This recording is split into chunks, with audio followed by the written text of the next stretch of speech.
नमस्कार दोस्तों, स्वागत है एक बार फिर से हमारे YouTube चैनल नेटफ्लिक्स में।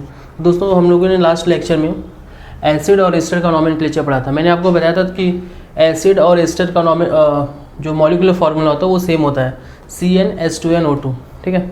फिर मैंने आपको बताया था कि एसिड को इस तरीके से रिप्रेजेंट करेंगे, RCOOH। ये इसका एसिड का रिप्रेजेंटेशन। लास्ट में कोई भी ऑर्गेनिक कंपाउंड अगर उसके लास्ट में COOH है तो समझ जाना वो क्या है, एसिड है। वहीं पे मैंने आपको ये बताया था कि एस्टर का रिप्रेजेंटेशन ऐसा रहेगा, RCOOR'। और यहाँ पे R' और R सेम हो सकता है और डिफरेंट भी हो सकता है। ठीक है। फिर मैंने आपको वहीं पे बताया था प्रेफिक्स के बारे में। एसिड का जो प्रेफिक्स रहेगा वो कार्बोक्सी रहेगा। वहीं पे एस्टर का जो प्रेफिक्स होता है वो होता है एल्कोक्सी फॉर्मिल या फिर एल्कोक्सी कार्बोनिल। ठीक है। फिर सेकेंडरी सफिक्स की बात करें तो सेकेंडरी सफिक्स यहाँ पे दो होते हैं, ओइक एसिड और कार्बोक्सिलिक एसिड। अब बात ये आती है कि ओइक एसिड कब यूज़ करेंगे और कार्बोक्सिलिक एसिड कब यूज़ करेंगे। तो मैंने आपको ये बताया था कि अगर देखो ये जो एसिड का कार्बन है, ये जो एसिड का कार्बन है, अगर ये पेंटल चेन में इंक्लूडेड है तो हम लोग ओइक एसिड का यूज़ करेंगे। ठीक है। लेकिन अगर ये कार्बन पेरेंटल चेन में इंक्लूडेड नहीं है, पेरेंटल चेन से बाहर है, तो हम लोग क्या यूज़ करेंगे, कार्बोक्सिलिक एसिड। ठीक वैसे एस्टर के केस में भी वही होता है। सेकेंडरी सफिक्स दो होता है, एक होता है OH होता है और दूसरा कार्बोक्सिलेट होता है। OH हम लोग तब यूज़ करेंगे जब ये वाला कार्बन पेरेंटल चेन में इंक्लूड होगा, तो हम लोग क्या यूज़ करेंगे, OH। अगर ये वाला कार्बन पेरेंटल चेन में इंक्लूड नहीं है तो क्या यूज़ करेंगे, कार्बोक्सिलेट। यहाँ तक हम लोगों ने लास्ट लेक्चर में पढ़ लिया था। तो आज हम लोग नया टॉपिक स्टार्ट करने वाले हैं, नॉमेनक्लेचर ऑफ एसिड एनहाइड्राइड। तो स्टार्ट करते हैं आज का नया topic, nomenclature of acid anhydride. तो देखो पहले एसिड एनहाइड्राइड बनता कैसे। सबसे पहले क्या लेंगे, 2 मोल कार्बोक्सिलिक एसिड लेंगे, 2 मोल कार्बोक्सिलिक एसिड लेंगे। ये क्या है, कार्बोक्सिलिक एसिड। मतलब यहाँ भी R रहेगा, यहाँ भी R रहेगा, लेकिन अभी वो सब मैं नहीं कर रहा हूँ। मैंने सिर्फ functional group of carboxylic acid लिखा हुआ है। ठीक है। अब यहाँ से मैं क्या निकालूंगा, 1 मोल ऑफ वाटर। यहाँ से मैंने 1 मोल वाटर का निकाल दिया।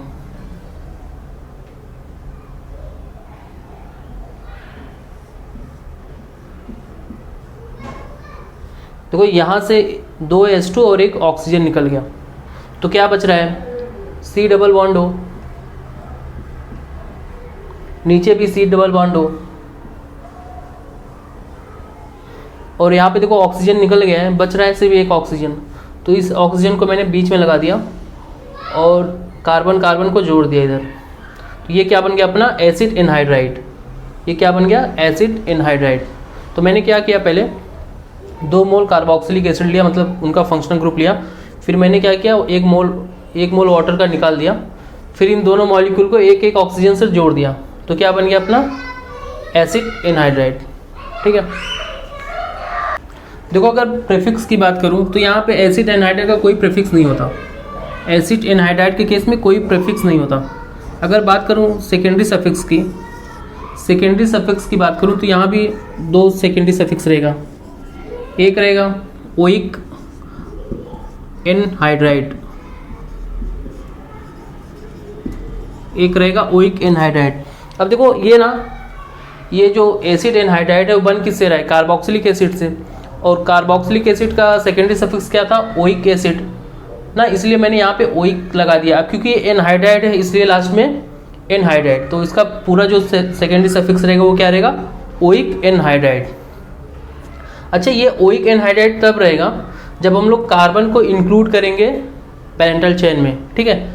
ओइक एसिड तब हम लोग यूज़ करेंगे जब हम लोग कार्बन को पेरेंटल चेन में इंक्लूड करेंगे। अदरवाइज अगर कार्बन को पेरेंटल चेन में इंक्लूड नहीं करें तो उसके लिए दूसरा सेकेंडरी सफिक्स रहेगा, वो क्या रहेगा, कार्बोक्सिलिक एनहाइड्राइड। कार्बोक्सिलिक एनहाइड्राइड,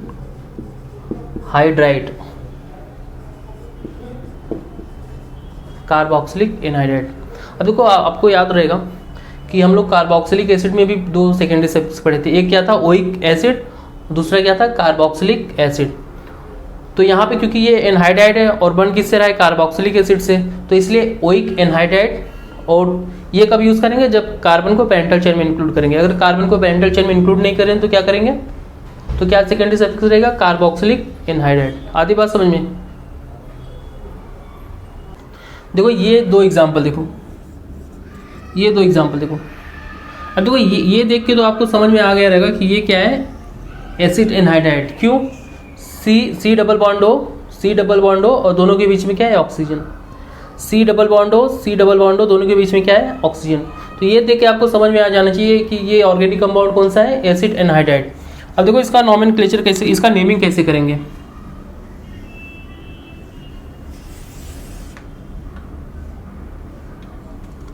कुछ ध्यान से देखना, यहाँ पे मैंने एक लाइन ड्रॉ कर दिया है, ऑक्सीजन के जस्ट ऊपर से मैंने एक लाइन ड्रॉ कर दिया है, ठीक है। अब देखो इस ऑक्सीजन की तरफ क्या है, COC। चलो ऑक्सीजन को छोड़ दो, ऑक्सीजन के इस साइड क्या है, 2 कार्बन। इस ऑक्सीजन के इस साइड क्या है, दो कार्बन। मतलब ये ऑक्सीजन के राइट में क्या है, 2 कार्बन, और ये ऑक्सीजन के लेफ्ट में क्या है, 2 कार्बन। तो इसको क्या बोलेंगे, सिमेट्रिकल बोलेंगे या अनसिमेट्रिकल? ऑब्वियसली देख के लग रहा है ये क्या है, सिमेट्रिकल है। तो यहाँ पे मैंने लिख दिया ये सिमेट्रिकल एनहाइड्राइड है, ठीक है। ये क्या है, सिमेट्रिकल एनहाइड्राइड। सिमेट्रिकल एनहाइड्राइड क्यों है? क्योंकि ऑक्सीजन के इधर भी 2 कार्बन है और ऑक्सीजन के इधर भी 2 कार्बन है, तो ऑब्वियसली ये सिमेट्रिकल रहेगा। अब देखो यहाँ पे ऑक्सीजन के ऊपर से मैंने एक लाइन ड्रॉ कर दिया। यहाँ पे ऑक्सीजन के इधर कितने कार्बन है, 3 कार्बन है, और ऑक्सीजन के इधर कितने कार्बन है, 2 कार्बन। तो ये क्या रहेगा, सिमेट्रिकल या अनसिमेट्रिकल? तो ऑब्वियसली अनसिमेट्रिकल रहेगा। तो यहाँ पे मैंने क्या लिख दिया, अनसिमेट्रिकल।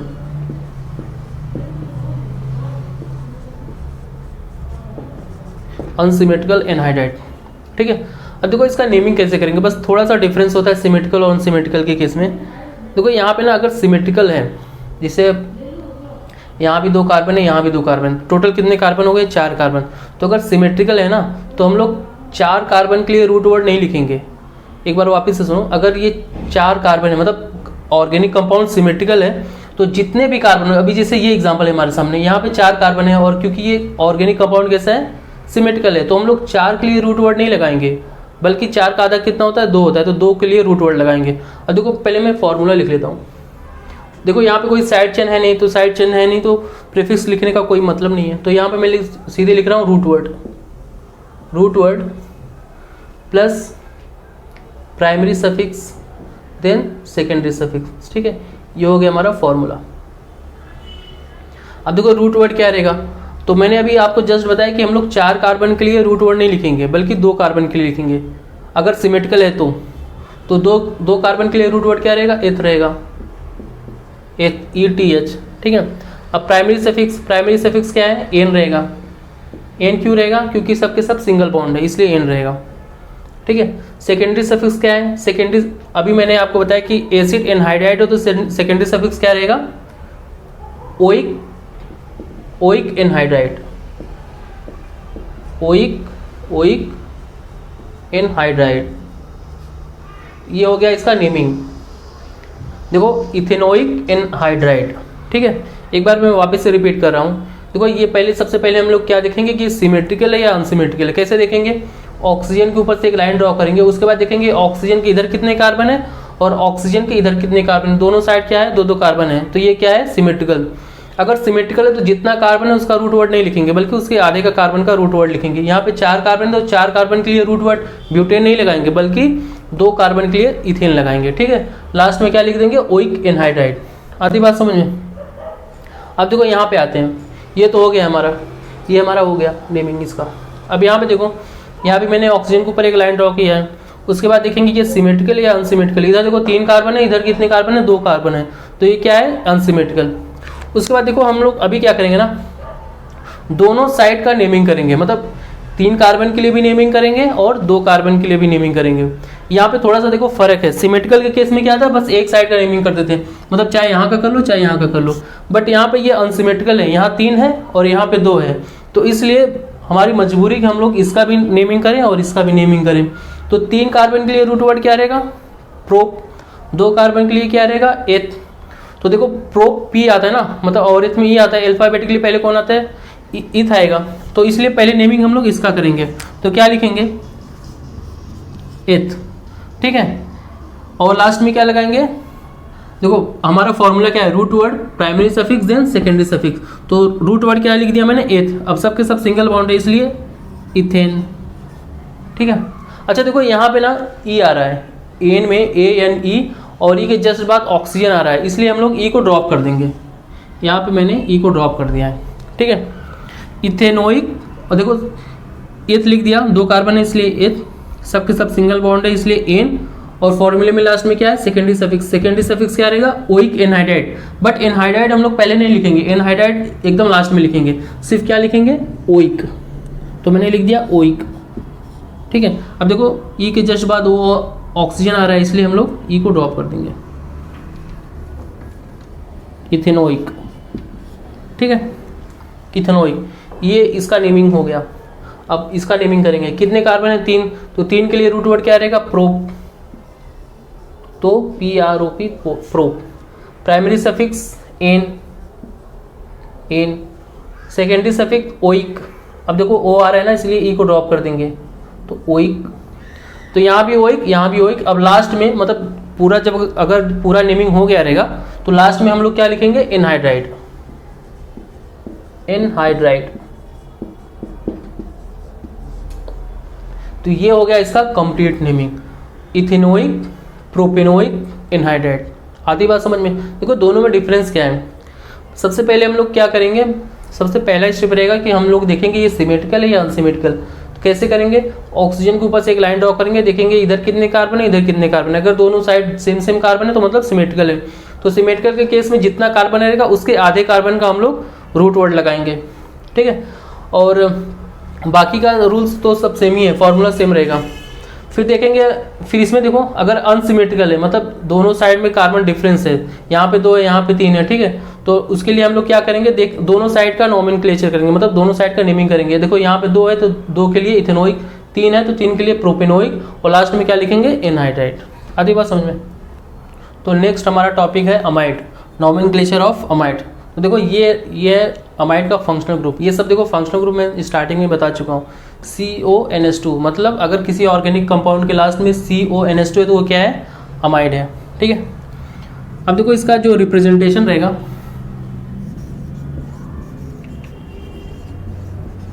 इसका जो रिप्रेजेंटेशन है वो क्या रहेगा,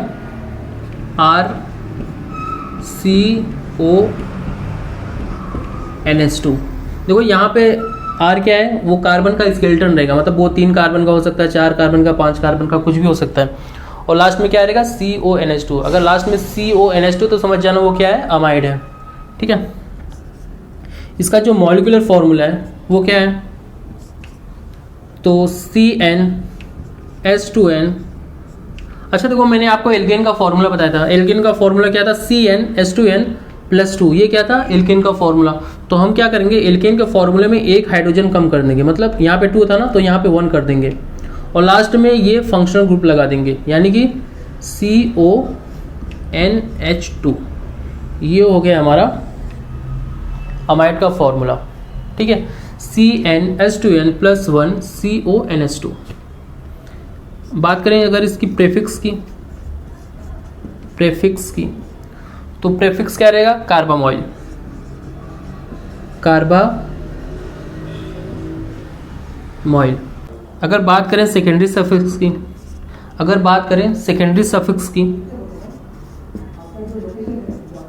तो सेकेंडरी सफिक्स भी यहाँ पे 2 टाइप का होता है। जैसे एसिड में हमने पढ़ा था, एस्टर में पढ़ा था सेकेंडरी सफिक्स के बारे में, 2 सेकेंडरी सफिक्स रहेगा। वैसे एमाइड के केस में भी सेकेंडरी सफिक्स 2 रहेगा, एक रहेगा अमाइड, एक क्या रहेगा, अमाइड। तो देखो अमाइड हम लोग तब यूज करेंगे जब हम लोग इस वाले कार्बन को पैरेंटल चेन में इंक्लूड करते हैं। तो मैं यहाँ पे लिख दे रहा हूँ, when carbon is included in parental chain, ठीक है। अमाइड का यूज हम लोग तब करेंगे जब इस वाले कार्बन को पैरेंटल चेन में इंक्लूड किया जाता है, when carbon is included in parental chain. PC का मतलब पैरेंटल चेन। और दूसरा क्या रहेगा, कार्बामाइड,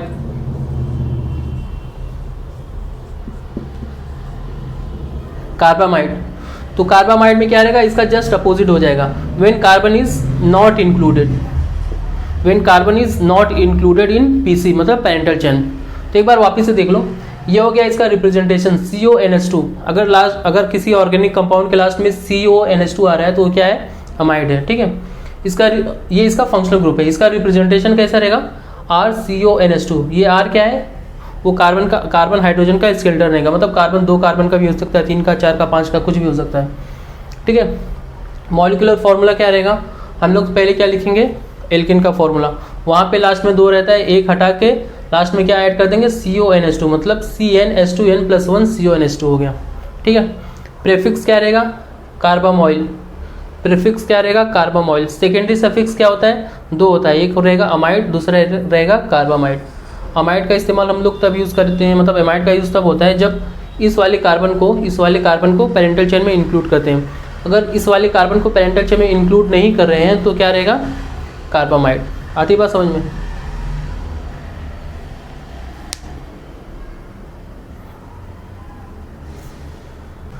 तो कुछ एग्जाम्पल करते हैं तो ज़्यादा बेटर समझ में आएगा, एग्जाम्पल के जरिए ज़्यादा समझ में आएगा।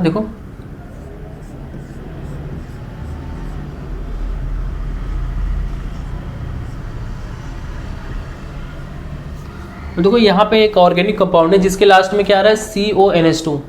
CONH2 देख के आपको समझ में आ जाना चाहिए ये क्या है, अमाइड है। और ये क्या है, R, मतलब मैंने बताया था अभी आपको ना कि R क्या होता है, skeleton of carbon and hydrogen, ठीक है। यहाँ पे मैं हाइड्रोजन मेंशन नहीं कर रहा हूँ, ऑब्वियसली यहाँ पे 4 मतलब यहाँ पे 3 रहेगा, यहाँ पे 2 रहेगा, मतलब मैंने आपको स्टार्टिंग में बताया था कि कार्बन के अराउंड कितने हाइड्रोजन होने चाहिए, 4, क्योंकि उसकी वैलेंसी कितनी होती है, 4। बट यहाँ पे सिर्फ मैं समझाने के लिए एग्जाम्पल बता रहा हूँ। तो ये देख के आपको क्या समझ में आ रहा है कि ये ऑर्गेनिक कंपाउंड कौन सा है, अमाइड रहेगा, ठीक है। अब देखो मैंने ये भी आपको बताया था कि ये जो CONH2 का कार्बन है वो क्या है, अच्छा ये CONH2 क्या है, CTG मतलब चैन टर्मिनेटिंग ग्रुप।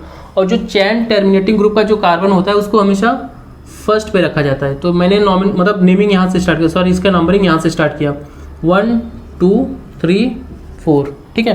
पहला स्टेप क्या था, सिलेक्ट द पेरेंटल चेन। अब यहाँ पे कोई साइड चेन तो है नहीं, कोई ब्रांचिंग तो है नहीं, तो अब दूसरा स्टेप क्या है, नंबरिंग का। नंबरिंग यहाँ से मैंने क्यों नहीं किया, क्योंकि मैंने आपको बताया था कि रूल क्या होता है, अगर CTG है, कौन कौन से CTG थे, एसिड था, अमाइड था, एस्टर था, एसिड एनहाइड्राइड था, साइनाइड था, ऐसे ढेर सारे CTG थे। तो CTG के जो कार्बन होते हैं उनको हमेशा 1 पे रखते हैं, इसलिए मैंने नंबरिंग यहाँ से नहीं किया, यहाँ से किया, ठीक है। तो ये 1 2 3 4। उसके बाद नेमिंग के लिए फॉर्मूला क्या है, prefix plus root word then secondary suffix then sorry root word के बाद क्या रहेगा, primary suffix then secondary suffix. ये हो गया हमारा फॉर्मूला। अब यहाँ पे देखो कोई साइड चेन है नहीं, इसलिए प्रीफिक्स का कोई मतलब नहीं बनता। अब देखो रूट वर्ड क्या है, पेरेंटल चेन में कितने कार्बन है, 4 कार्बन, तो 4 कार्बन के लिए क्या रहेगा, ब्यूट रहेगा, ब्यूट, ठीक है। प्राइमरी सफिक्स क्या रहेगा, सबके सब सिंगल बॉन्ड, इसलिए एन। लास्ट में सेकेंडरी सफिक्स क्या बताया था मैंने, अमाइड रहेगा। अब देखो मैंने यहाँ पे सेकेंडरी सफिक्स 2 टाइप के होते थे, एक था अमाइड था, दूसरा क्या था, कार्बामाइड। तो मैंने आपको बताया था कि अमाइड हम लोग तब यूज़ करते हैं जब हम लोग इस कार्बन को पेरेंटल चेन में इंक्लूड करते हैं। अब यहाँ पे ये देखो, ये जो CTG का कार्बन है वो पेरेंटल चेन में इंक्लूडेड है, इसलिए हम लोग लास्ट में अमाइड लिखेंगे, ना कि कार्बामाइड, ठीक है। अब देखो E के जस्ट बाद A आ रहा है, इसलिए हम लोग E को ड्रॉप कर देंगे। तो जो कंप्लीट नेमिंग हुआ वो क्या है, ब्यूटेनामाइड, ठीक है। यहाँ पे मैंने कार्बामाइड क्यों नहीं लिखा, क्योंकि ये जो कार्बन है ना, ये कार्बन ये पेरेंटल चेन में PC में इंक्लूडेड है, इसलिए मैंने अमाइड लिखा। अगर इंक्लूडेड नहीं होता PC में तो हम लोग क्या लिखते हैं, कार्बामाइड, ठीक है। ये एग्जांपल देखो, यहाँ पे देखो एक पेरेंटल चेन तो ये हो सकता है, एक पेरेंटल चेन ये हो सकता है, दूसरा ये हो सकता है, दूसरा ये हो सकता है, ठीक है। अब जो ये स्ट्रेट वाला चेन है, स्ट्रेट वाला चेन, उसमें कितने कार्बन है, 1 2 3 4 5। स्ट्रेट वाले में 5 कार्बन है, ठीक है। और ये जो ब्रांचिंग वाली है, इसमें देखो कितने कार्बन है, 1 2 3 4 5, यहाँ भी 5 कार्बन है, ठीक है। आती बात समझे, जो स्ट्रेट वाला चेन है वहाँ भी 5 कार्बन है, 1 2 3 4 5। और ये जो ब्रांचिंग वाला है वहाँ भी 5 कार्बन है, 1 2 3 4 5। और एक चेन और दिख रहा है, ये वाला 1 2 3 4, बट यहाँ पे 4 ही कार्बन है तो कोई मतलब नहीं है। तो बात ये आती है कि पेरेंटल चेन कौन सा रहेगा, ठीक ठीक है। यहाँ भी 5 कार्बन, यहाँ भी 5 कार्बन, बट देखो ये वाला जो चेन है ना, ये वाला चेन, इसमें कोई फंक्शनल ग्रुप नहीं है। और मैं आपको स्टार्टिंग से बताते आ रहा हूँ कि रूल ये है पेरेंटल चेन डिसाइड करने का कि हम लोग उस चेन को पेरेंटल चेन मानेंगे जिसमें कम से कम एक फंक्शनल ग्रुप है, ठीक है। हम लोग उस चेन को पेरेंटल चेन मानेंगे जिसमें कम से कम एक फंक्शनल ग्रुप आता हो। इस वाले चेन में कोई फंक्शनल ग्रुप नहीं है, इस वाले चेन में कोई फंक्शनल ग्रुप नहीं है, बट इस वाले चेन में एक फंक्शनल ग्रुप है, इसलिए हम लोग इसको पेरेंटल चेन मानेंगे। यहाँ पे मैंने लिख दिया पीसी, और इसको पेरेंटल चेन नहीं माना जाएगा, ठीक है, और इसको पेरेंटल चेन माना जाएगा। और हमारा फॉर्मूला क्या है, देखो पहला स्टेप क्या था, सिलेक्ट द पेरेंटल चेन, हमने पेरेंटल चेन डिसाइड कर लिया। दूसरा स्टेप क्या है, नंबरिंग का। तो नंबरिंग यहाँ से नहीं करेंगे। यहाँ से क्यों नहीं करेंगे, क्योंकि यहाँ पे सीटीजी है और रूल के अकॉर्डिंग हम लोग सीटीजी के कार्बन को 1 पे रखते हैं। तो ये हो गया 1, ये हो गया 2, 3, 4, सॉरी यहाँ पे 4 ही कार्बन है ना, 1, 2, 3, 4, यहाँ पे 4 कार्बन है, और यहाँ पे 1, 2, 3, 4, 5, तो 5 कार्बन है। तो देखो भले ये देखो ये वाली लॉन्गेस्ट चेन है, यहाँ पे 5 कार्बन है और यहाँ पे 4 कार्बन है, तो हम लोग 4 कार्बन वाले को चेन को पेरेंटल चेन मानेंगे। पेरेंटल चेन इसको क्यों मान रहे हैं, क्योंकि यहाँ पे फंक्शनल ग्रुप आ रहा है और यहाँ पे फंक्शनल ग्रुप नहीं आ रहा है, ठीक है। तो ये 4 कार्बन का हमारा पेरेंटल चेन हो गया। अब नेमिंग देखो, नेमिंग के लिए वही फॉर्मूला है, prefix then root word then primary suffix then secondary suffix, ठीक है। अब देखो प्रीफिक्स क्या रिप्रेजेंट करेगा, साइड चेन। साइड चेन किस पोजीशन पे है, 2 पे, तो मैंने यहाँ पे 2 लिख दिया, ठीक है। साइड चेन में कितने कार्बन है, 2 कार्बन, तो 2 कार्बन के लिए क्या यूज करेंगे, इथाइल, ठीक है। रूट वर्ड क्या रिप्रेजेंट करता है, number of carbon in parental chain, कितने कार्बन है, 4 के लिए ब्यूट। प्राइमरी सफिक्स क्या रिप्रेजेंट करेगा, सिंगल बॉन्ड या डबल बॉन्ड, सबके सब सिंगल बॉन्ड है, तो सिंगल बॉन्ड के लिए क्या यूज करेंगे, एन कर दिया। सेकेंडरी सफिक्स क्या है, देखो सेकेंडरी सफिक्स 2 होते हैं, एक अमाइड होता है, एक कार्बामाइड। अमाइड हम लोग तब यूज करते हैं जब हम लोग इस कार्बन को पेरेंटल चेन में इंक्लूड करते हैं। तो यहाँ पे ये वाला जो कार्बन है वो पेरेंटल चेन में इंक्लूडेड है, इसलिए क्या यूज करेंगे, अमाइड, और ए आ रहा है इसलिए ई को ड्रॉप कर देंगे। तो कंप्लीट नेमिंग क्या रहेगी, 2 इथाइल ब्यूटेनामाइड। आधी बात समझ में। देखो ये 2 एग्जाम्पल आपके सामने है, देखो इन दोनों में फ़र्क क्या है। इस वाले एग्जाम्पल में यहाँ डबल बॉन्ड है और इस वाले एग्जाम्पल में यहाँ डबल बॉन्ड है, ठीक है। अब देखो सबसे पहला काम हमें क्या करना है, पहला स्टेप क्या होता है, सिलेक्ट द पेरेंटल चेन। अगर हम इसकी बात करें पहले वाले एग्जाम्पल की, तो देखो 1, 2, 3, 4, 5, ये 5 कार्बन का एक चेन है। दूसरा 1, 2, 3, 4, ठीक है। एक हमारा ये हो सकता है, दूसरा हमारा ये हो सकता है, और तीसरा हमारा ये हो सकता है, ठीक है। अब देखो ये वाला जो चेन है, यहाँ पे 4 कार्बन है, बट यहाँ पे कोई फंक्शनल ग्रुप नहीं है। ये वाला जो चेन है 1, 2, 3, 4, 5, यहाँ पे 5 कार्बन है, बट यहाँ पे कोई फंक्शनल ग्रुप नहीं है। जबकि ये वाला जो कार्बन है, ये वाला जो चेन है, वहाँ पे 1, 2, 3, 4, 4 कार्बन है, एक फंक्शनल ग्रुप आ रहा है और एक डबल बॉन्ड आ रहा है, ठीक है। और तीसरी कंडीशन क्या है, 1, 2, 3, 4, इसको तो हम लोग वैसे भी नहीं लेंगे, क्यों, क्योंकि यहाँ पे सिर्फ 4 ही कार्बन है और एक फंक्शनल ग्रुप आ रहा है। यहाँ पे देखो 4 कार्बन है, एक फंक्शनल ग्रुप, एक डबल बॉन्ड आ रहा है। सारी बात समझिए। ये जो 5 कार्बन का चेन है, इसको हम लोग नहीं सिलेक्ट करेंगे। क्यों नहीं सिलेक्ट करेंगे, क्योंकि यहाँ पे फंक्शनल ग्रुप नहीं आ रहा है। और जो ये स्ट्रेट चेन है, वहाँ पे देखो 1, 2, 3, 4, 4 कार्बन है, बट एक फंक्शनल ग्रुप है और एक डबल बॉन्ड है। और ये वाली जो चेन है, ये वाली चेन, यहाँ पे देखो 1, 2, 3, 4, 4 कार्बन है, एक फंक्शनल ग्रुप आ रहा है, बट कोई डबल बॉन्ड नहीं है, इसलिए हम लोग इस वाले चेन को प्रियोरिटी देंगे। आधी बात समझ में। तो ये वाला जो हमारा हो गया, ये पेरेंटल चेन हम लोग इसको मानेंगे, इसको हम लोग क्या मानेंगे, पेरेंटल चेन, ठीक है। अच्छा इसमें देखो, यहाँ पे देखो 1, 2, 3, 4, 5, ये 5 कार्बन को हम लोग पेरेंटल चेन नहीं मानेंगे। क्यों नहीं मानेंगे, क्योंकि इसमें कोई फंक्शनल ग्रुप नहीं आ रहा है, इसमें कोई फंक्शनल ग्रुप नहीं आ रहा है, यहाँ पे कोई फंक्शनल ग्रुप नहीं आ रहा है।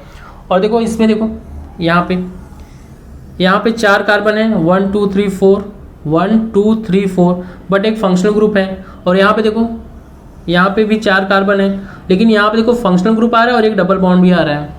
आती बात समझ में। हमने इसको पेरेंटल चेन क्यों माना,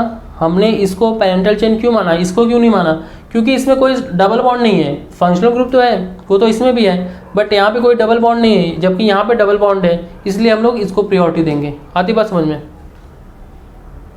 तो इस वाले केस में स्ट्रेट चेन को मैंने पैरेंटल चेन माना, और इस वाले केस में इसको मैंने पैरेंटल चेन माना। आती बात समझ में? अब देखो नेमिंग कैसे करेंगे। तो नेमिंग के लिए पहले क्या लिखेंगे? प्रेफिक्स। प्रेफिक्स क्या है? अच्छा पहले नंबरिंग कर लो। नंबरिंग ये रहेगा यहाँ से 1 2 3 4। नंबरिंग यहाँ से क्यों नहीं किया? क्योंकि CTG इधर साइड है ना। मैंने बताया कि CTG के कार्बन को 1 पे रखेंगे।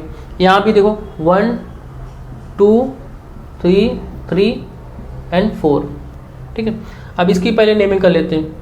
तो 2, ये जो साइड चेन है किस पोजीशन पे है? 2 पे है। तो 2 दो कार्बन के लिए क्या लिखेंगे? Ethyl, 2 ethyl.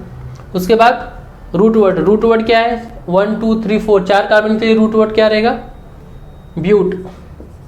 सब के सब क्या है? सिंगल बॉन्ड, इसलिए एन। लास्ट में सेकेंडरी सफिक्स क्या रहेगा? अमाइड। तो कंप्लीट नेमिंग क्या रहेगी? 2 इथाइल ब्यूटेनामाइड। आती बात समझ में? अच्छा इसमें देखो, अब इसमें देखो, ये हो गया हमारा पैरेंटल चेन, ये हो गया साइड चेन। साइड चेन किस पोजीशन पे आ रहा है? 2 पे आ रहा है, तो 2 लिख दिया मैंने। कितने कार्बन है? 2 कार्बन, तो 2 के लिए इथाइल। पैरेंटल चेन में कितने कार्बन है? 3 कार्बन। अच्छा यहाँ पे एक थोड़ा सा मिस्टेक है, थोड़ा सा करेक्शन है यहाँ पे। यहाँ पे एक छोटा सा करेक्शन है। 2 इथाइल ब्यूट। अच्छा देखो यहाँ पे डबल बॉन्ड है ना, तो डबल बॉन्ड के लिए क्या यूज करेंगे? इन करेंगे। किस पोजीशन पे आ रहा है? 2 पे आ रहा है, तो 2 इन अमाइड। यहाँ भी वही रहेगा, 2 इथाइल, 4 कार्बन, तो 4 के लिए ब्यूट। डबल बॉन्ड किस पोजीशन पे आ रहा है? 3 पे आ रहा है, तो 3, लास्ट में क्या लिखेंगे? 3 इन अमाइड। ठीक है, देखो 2 इथाइल, 2 पे ब्रांचिंग आ रहा है, कितने कार्बन का? 2 कार्बन का, इसलिए मैंने 2 इथाइल लिख दिया। पैरेंटल चेन में कितने कार्बन है? 4, तो 4 के लिए ब्यूट लिख दिया। ठीक है, डबल बॉन्ड आ रहा है, तो प्राइमरी सफिक्स क्या रहेगा? इन रहेगा, तो मैंने इन लिख दिया। किस पोजीशन पे है? 3 पे, तो 3 इन लिख दिया। लास्ट में सेकेंडरी सफिक्स क्या रहेगा? अमाइड रहेगा। ठीक है, देखो ये एग्जाम्पल देखो, यहाँ पे देखो ब्रांचिंग, इसमें यहाँ भी डबल बॉन्ड है, यहाँ भी डबल बॉन्ड है। जो हमने प्रीवियस एग्जाम्पल देखा उसमें क्या था? या तो यहाँ पे डबल बॉन्ड था, या तो फिर यहाँ पे डबल बॉन्ड था। बस इस वाले एग्जाम्पल में ना दोनों जगह डबल बॉन्ड है। अब बात ये आती है हमारा पैरेंटल चेन कौन सा रहेगा। तो पहला स्टेप वही है कि सिलेक्ट द पैरेंटल चेन। देखो अगर हम लोग इसको पैरेंटल चेन माने, इसको, तो यहाँ पे कितने कार्बन है? 1 2 3 4 5 6 कार्बन है। यहाँ पे 6 कार्बन है और 2 डबल बॉन्ड है।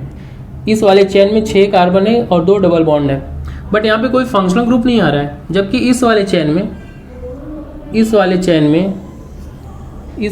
में कितने कार्बन है? 1 2 3 4 5 कार्बन है, लेकिन एक फंक्शनल ग्रुप तो आ रहा है कम से कम। ठीक है, और देखो रूल क्या करता है, हमें रूल के अकॉर्डिंग चलना है। हम लोग पैरेंटल चेन उसको मानेंगे जिसमें कम से कम एक डबल बॉन्ड आता हो। सॉरी मैंने गलत बोल दिया। हम लोग पैरेंटल चेन उसको मानेंगे जिसमें कम से कम एक फंक्शनल ग्रुप आता हो। ठीक है, डबल बॉन्ड हम लोग बाद में देखते हैं, पहले क्या देखेंगे? Parental chain. इस वाले चेन में डबल बॉन्ड तो है 2 और लॉन्गेस्ट चेन भी है, 6 कार्बन है। और जबकि इस वाले चेन में एक ही डबल बॉन्ड है, लेकिन कम से कम एक फंक्शनल ग्रुप तो है। यहाँ पे तो कोई भी फंक्शनल ग्रुप नहीं है, तो रूल के अकॉर्डिंग हम लोग इसको पैरेंटल चेन नहीं मानेंगे। पैरेंटल चेन इसको क्यों नहीं मानेंगे? क्योंकि यहाँ पे कोई फंक्शनल ग्रुप नहीं आ रहा है, जबकि यहाँ पे फंक्शनल ग्रुप आ रहा है। एक फंक्शनल ग्रुप देखो साफ साफ दिखाई दे रहा है, इसलिए हम लोग इसको पैरेंटल चेन मानेंगे। इसको हम लोग पैरेंटल चेन ट्रीट करेंगे। ठीक है, अब देखो नंबरिंग कहाँ से करेंगे? यहाँ से करेंगे। 1 2 3 4 5। नंबरिंग हम लोगों ने यहाँ से क्यों किया? क्योंकि यहाँ पे CTG है, मतलब चैन टर्मिनेटिंग ग्रुप। तो CTG के कार्बन को हम लोग हमेशा 1 पे रखते हैं। ठीक है, अब थर्ड स्टेप क्या है? नेमिंग। तो नेमिंग के लिए मैं सबसे पहले फॉर्मूला लिख लेता हूँ। Prefix, then root word, then primary suffix then secondary suffix, ये हो गया हमारा फॉर्मूला।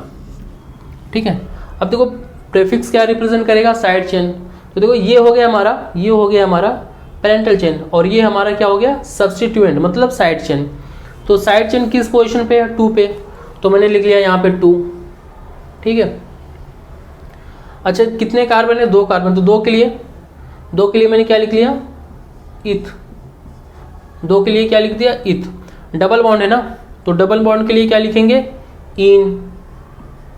इन लिखेंगे।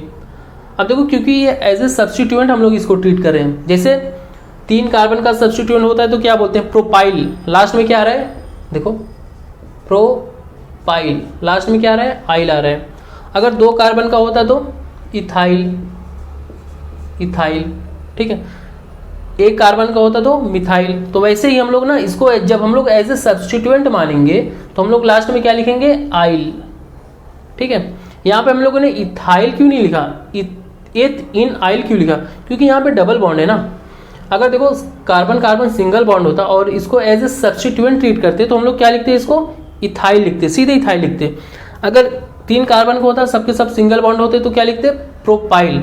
अब क्योंकि यहाँ पे डबल बॉन्ड है ना, इसलिए हमें इन मेंशन करना जरूरी है, इसलिए पहले मैंने क्या लिखा, इथ लिखा। 2 कार्बन के लिए इथ, डबल बॉन्ड है इसलिए इन, उसके बाद लास्ट में मैंने क्या लगाया, आइल। और ये आइल क्या रिप्रेजेंट कर रहा है, ये आइल रिप्रेजेंट कर रहा है कि ये एज ए सब्स्टिट्यूएंट ट्रीट किया जा रहा है, ना कि पेरेंटल चेन में इसको सम्मिलित किया गया है। ठीक है, तो ये हो गया 2 इथ इन आइल, मैंने ब्रैकेट क्लोज कर दिया है। अभी हम लोग इसकी नेमिंग करेंगे, इसका नेमिंग तो हो गया, इसका नेमिंग हो गया 2 इथ इन आइल। अभी इसका नेमिंग करेंगे। अब देखो रूट वर्ड क्या है, पेरेंटल चेन में कितने कार्बन है, 5, 1 2 3 4 5, 5 कार्बन के लिए पेंट। ठीक है, प्राइमरी सफिक्स क्या है, एन या इन, क्योंकि डबल बॉन्ड है ना इसलिए इन। किस पोजीशन पे आ रहा है, 2 पे आ रहा है, तो 2 इन। ठीक है, अब लास्ट में क्या रहेगा, सेकेंडरी सफिक्स। सेकेंडरी सफिक्स हमारे पास 2 हैं, एक है अमाइड और एक है कार्बामाइड। अमाइड हम लोग तब यूज करेंगे जब हम लोग इस कार्बन को पेरेंटल चेन में इंक्लूड करेंगे। अब ये इंक्लूडेड है इसलिए हम लोग क्या यूज करेंगे, अमाइड। अब देखो ए आ रहा है ना, इसलिए मैंने ई को ड्रॉप कर दिया है, मैं डायरेक्ट लिख रहा हूं अमाइड। ठीक है, तो ये हो गया इसका कंप्लीट नेमिंग, 2 इथ इन आइल पेंट 2 इन अमाइड। आधी बात समझ में। ये एग्जाम्पल देखो यहाँ पे ना चैन के दोनों साइड पे क्या है, CONH2, यानी कि चैन के दोनों साइड पे फंक्शनल ग्रुप है। ठीक है, चैन के दोनों साइड में फंक्शनल ग्रुप है, और क्योंकि ये CTG है, चैन टर्मिनेटिंग ग्रुप, तो इसलिए CTG के कार्बन को पेरेंटल चेन में इंक्लूड करना हमारी मजबूरी है। तो हम लोग इसको पेरेंटल चेन में इंक्लूड करेंगे। अब बात यह आती है कि नंबरिंग कहाँ से करें, तो नंबरिंग चाहे यहाँ से कर लो चाहे यहाँ से कर लो, बात एक ही है। तो मैं यहाँ से करता हूँ 1 2 3 4। ठीक है, नंबरिंग मैंने यहाँ से किया 1 2 3 4। अब देखो यहाँ पे कोई साइड चेन है नहीं, तो प्रीफिक्स लिखने का कोई मतलब नहीं है, तो सीधे मैं रूट वर्ड से स्टार्ट करता हूँ। तो रूट वर्ड क्या रहेगा, 4 कार्बन के लिए रूट वर्ड क्या होता है, ब्यूट होता है, ब्यूट लिख दिया। सबके सब सिंगल बॉन्ड है इसलिए एन। लास्ट में सेकेंडरी सफिक्स क्या रहेगा, बोलो, सेकेंडरी सफिक्स क्या रहेगा, अमाइड रहेगा। देखो किस पोजीशन पे है, 1 पे है और 4 पे है, इसलिए 1,4, क्योंकि 2 है ना, 2 है इसलिए डाई, लास्ट में अमाइड, लास्ट में क्या लिख देंगे, अमाइड। ये हो गया complete naming, butane 1,4 di amide. अब देखो इसी एग्जाम्पल में यहाँ पे एक CONH2 लगा देता हूँ, CONH2 वही एग्जाम्पल है, मैंने बस क्या किया, थोड़ा सा चेंज किया, यहाँ पे सेकेंड पोजीशन पे मैंने CONH2 लगा दिया। अब देखो क्या होगा, अब क्या होगा, देखो रूल क्या कहता है, मैंने अभी ढेर सारे आपको एसिड में भी पढ़ाया, एस्टर में भी पढ़ाया कि अगर CTG है, अगर 2 से ज़्यादा CTG है, मतलब 3 हो गया, 4 हो गया, 5 हो गया, और 2 से ज़्यादा है, वो सब के सब पेरेंटल चेन से डायरेक्टली अटैच हैं। अगर 2 से ज़्यादा CTG हैं, सबके सब पेरेंटल चेन से डायरेक्टली अटैच हैं, तो CTG के कार्बन को हम लोग पेरेंटल चेन में इंक्लूड नहीं करेंगे, ये छोटा सा रूल है। तो ठीक है, अब देखो ये CTG है, ये CTG है, ये CTG है, 3 CTG है, और तीनों के जो कार्बन है ना वो पेरेंटल चेन से डायरेक्टली अटैच हैं। इसलिए हम लोग CTG के कार्बन को पेरेंटल चेन में इंक्लूड नहीं करेंगे। तो मैं इनके कार्बन को पेरेंटल चेन में इंक्लूड नहीं कर रहा हूँ, ठीक है, मैंने इनको बाहर रख दिया। अब तो बचता क्या है, हमारे पास यही 2 कार्बन बचेंगे, फिर यही 2 कार्बन बचेंगे, ठीक है। ये हो गया हमारा पेरेंटल चेन। इनको तीनों कार्बन को मैंने CTG से पेरेंटल चेन से बाहर रख दिया रूल के अकॉर्डिंग। अब देखो नंबरिंग तुम यहाँ से करो 1 2 3, चाहे यहाँ से करो 1 2 3, ये सेकंड पे ही आएगा, तो नंबरिंग चाहे जहाँ से कर लो। तो मैं यहाँ से करता हूँ 1 2 3, सॉरी 1 2, तो नंबरिंग आप चाहे यहाँ से कर लो चाहे यहाँ से कर लो, बात देखिए है, ठीक है। अब देखो प्रेफिक्स फॉर्मूला अपने क्या है, prefix root word primary suffix then secondary suffix, ठीक है। अब कोई साइड चेन है नहीं तो प्रेफिक्स का कोई मतलब नहीं बनता, सीधे रूट वर्ड से स्टार्ट करेंगे। रूट वर्ड कितना है, 2 कार्बन के लिए रूट वर्ड क्या रहेगा, एथ रहेगा, एथ लिख दिया मैंने। सिंगल बॉन्ड है इसलिए एन बन गया क्या, इथेन, ठीक है। अब देखो सेकेंडरी सफिक्स मतलब अमाइड, कितने हैं, 3 है, 1 2 3, किस पोजीशन पे है, एक फर्स्ट पे है, 2 तो फर्स्ट पे ही है और एक सेकंड पे है। तो क्या लिखूंगा मैं 1 1 2, कितने टोटल है, 3 है ना, तो ट्राई।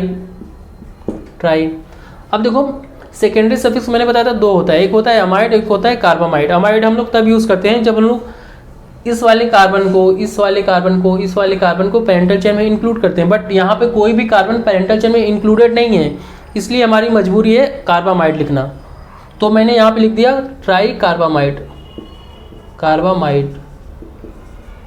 ठीक है। ये हो गया इसका complete naming, ethane 1 1 2 try carbamide. ये एग्जाम्पल देखो, यहाँ देखो 3 CTG हैं और तीनों के तीनों पेरेंटल चेन से डायरेक्टली अटैच हैं। तो रूल के अकॉर्डिंग अगर 2 से ज़्यादा CTG हैं और सबके सब पेरेंटल चेन से डायरेक्टली अटैच हैं तो उनके कार्बन को हम लोग पेरेंटल चेन में इंक्लूड नहीं करेंगे, ये रूल है, ठीक है। तो हम लोग इनके कार्बन को पेरेंटल चेन में इंक्लूड नहीं करेंगे, तो बचता है सिर्फ ये 3 कार्बन। तो ये 3 कार्बन क्या हो गया, पेरेंटल चेन। अब नेमिंग तुम चाहे यहाँ से करो चाहे यहाँ से करो, तो मैं यहाँ से करता हूँ 1 2 3।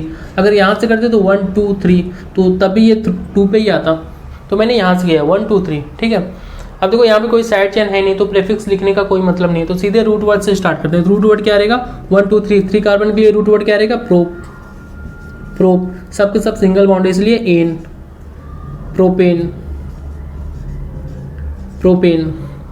रूट वर्ड क्या था, प्रोप, प्राइमरी सफिक्स क्या है, एन। उसके बाद सेकेंडरी सफिक्स, देखो सेकेंडरी सफिक्स ये फंक्शनल ग्रुप कितने हैं, 3 है, किस पोजीशन पे है, 1 2 3, तो प्रोपेन 1 2 3, टोटल कितने हैं, 3, तो 3 के लिए ट्राई। सेकेंडरी सफिक्स क्या रहेगा, देखो सेकेंडरी सफिक्स 2 है, एक अमाइड है और एक कार्बामाइड। क्या ये तीनों कार्बन पेरेंटल चेन में इंक्लूडेड है, नहीं है, तो इसलिए हम लोग क्या यूज करेंगे, कार्बामाइड। तो कंप्लीट नेमिंग क्या हुआ इसका, propane 1 2 3 try carbamide.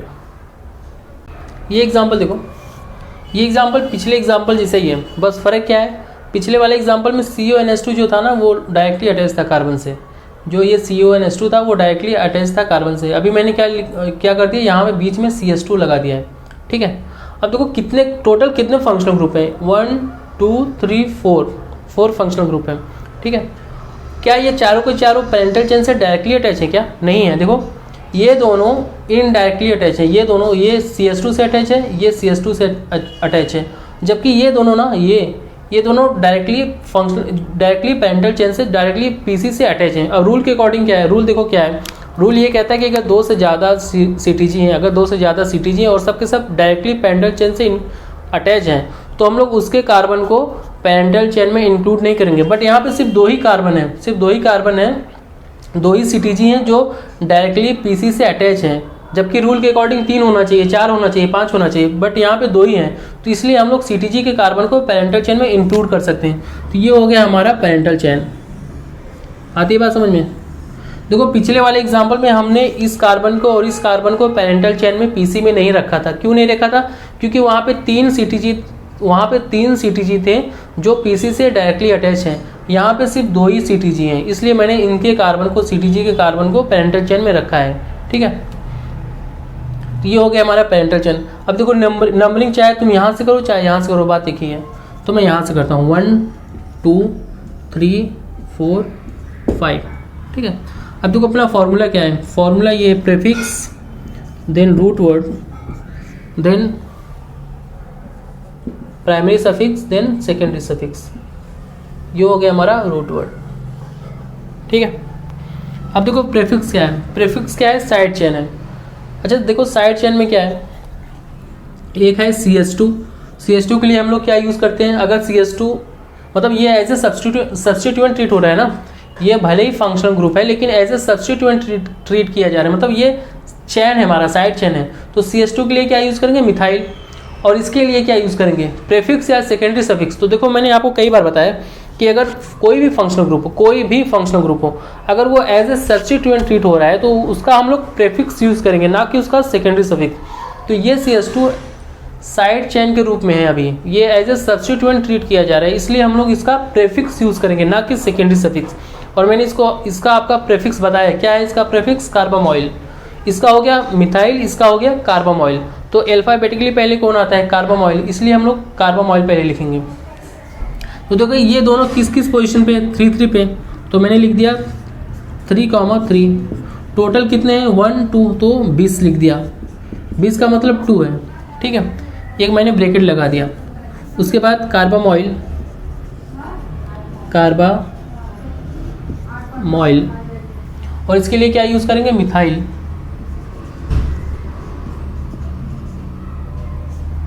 Bracket close, 3,3 20 carbamoyl methyl. अब देखो रूट वर्ड क्या है, कितने कार्बन है वो, 1 2 3 4 5, 5 के लिए पेंट, 5 के लिए क्या यूज़ होगा, पेंट होगा। सबके सब सिंगल बॉन्ड है, इसलिए प्राइमरी सफिक्स क्या रहेगा, एन रहेगा। ठीक है, अब देखो सेकेंडरी सफिक्स क्या है, सेकेंडरी सफिक्स कार्बामाइड भी हो सकता है, अमाइड भी हो सकता है। इस कार्बन को मैंने पेरेंटल चेन में इंक्लूड किया, इसलिए क्या यूज़ करेंगे, कार्बामाइड, सॉरी इसलिए क्या यूज़ करेंगे, अमाइड यूज़ करेंगे। अगर ये पेरेंटल चेन में नहीं होता तो कार्बामाइड यूज़ करते, बट ये पेरेंटल चेन में है, इसलिए हम लोग क्या यूज़ करेंगे, अमाइड यूज़ करेंगे। किस किस पोजीशन पे है, 1 पे है और 5 पे, इसलिए 1,5। टोटल कितने हैं, डाई 2 है ना, तो 2 के लिए डाई अमाइड, डाई अमाइड। तो इसका जो कंप्लीट नेमिंग हो गया वो क्या है, 3,3 20 carbamoyl methyl pentane 1,5 die amide. देखो हमारा नेक्स्ट टॉपिक है nomenclature of acid halide. Nomenclature of acid halide, ये है functional group of acid halide COX। देखो यहाँ पे X क्या है, यहाँ पे X है हेलोजन। अब देखो ये X ना कुछ भी हो सकता है, फ्लोरीन हो सकता है, क्लोरीन हो सकता है, ब्रोमीन, आयोडीन, ये सब के सब क्या है, हेलोजन है। ठीक है, अच्छा इसका रिप्रेजेंटेशन की बात करें, रिप्रेजेंटेशन इसको कैसे रिप्रेजेंट करेंगे, रिप्रेजेंटेशन RCOX। ठीक है, R क्या है, ये है कार्बन स्केलेटन, कार्बन और हाइड्रोजन का स्केलेटन है। ये 2 कार्बन का भी हो सकता है, 3 का, 4 का, कुछ भी। और लास्ट में क्या रहेगा, COX। ठीक है, अगर लास्ट में COX आ रहा है तो समझ जाना ये क्या है, एसिड हैलाइड है। और यहाँ पे देखो ये भी क्या है, CTG है। CTG का मतलब चैन टर्मिनेटिंग ग्रुप, तो ये हमेशा ऑर्गेनिक कंपाउंड के लास्ट में रहेगा। और मैंने बताया कि इसके कार्बन को, CTG के कार्बन को हमेशा फर्स्ट पोजीशन पर रखेंगे। ठीक है, अगर हम लोग जब भी नंबरिंग करेंगे तो इस कार्बन को क्या नंबरिंग देंगे, 1 रखेंगे, इसको हमेशा फर्स्ट पे रखेंगे। ठीक है, अगर प्रीफिक्स की बात करें तो देखो इसको क्या बोलेंगे, हेलो, और इसको क्या बोलेंगे, कार्बोनिल। तो प्रीफिक्स क्या रहेगा, हेलो कार्बोनिल।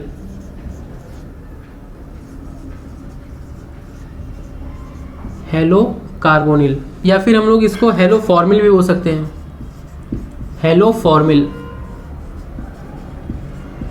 हेलो कार्बोनिल या फिर हेलो फॉर्मिल, ज़्यादातर ये इसी का यूज़ होता है, हेलो फॉर्मिल का। ठीक है, अगर सेकेंडरी सफिक्स की बात करें तो देखो यहाँ भी सेकेंडरी सफिक्स 2 रहेगा। एक क्या रहेगा, oil, OYL, O YL halide, HALIDE। Secondary suffix क्या रहेगा? ऑयल हैलाइड, ठीक है। और देखो ये ऑयल हैलाइड तब हम लोग यूज़ करेंगे जब इस कार्बन को पैरेंटल चेन में इंक्लूड किया जाता है। अगर इस कार्बन को पैरेंटल चेन में इंक्लूड किया गया है तो हम लोग क्या यूज़ करेंगे? ऑयल हैलाइड, ठीक है। अगर लेकिन इस कार्बन को पैरेंटल चेन में इंक्लूड नहीं किया गया है तो हम लोग क्या यूज़ करेंगे? Carbonyl halide,